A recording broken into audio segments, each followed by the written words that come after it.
Let's rectify some common mistakes and use correct sentences. वारंवार होणाऱ्या चुका दुरुस्त करूया आणि बरोबर वाक्य वापरूयात. Don't say I will call you in night. Instead you can say I will call you at night. In night नाही तर ॲट नाईट ही फ्रेज वापरावी. Don't say I am good in cycling.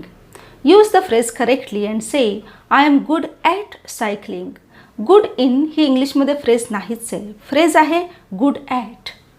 Don't say can you repeat it again. You can just say can you repeat it. रिपीटचा अर्थच एखादी गोष्ट पुन्हा करणे, पुन्हा सांगणे असा होतो, म्हणून त्यात परत अगेन वापरू नये. Don't say please reply back. Instead you can just say please reply.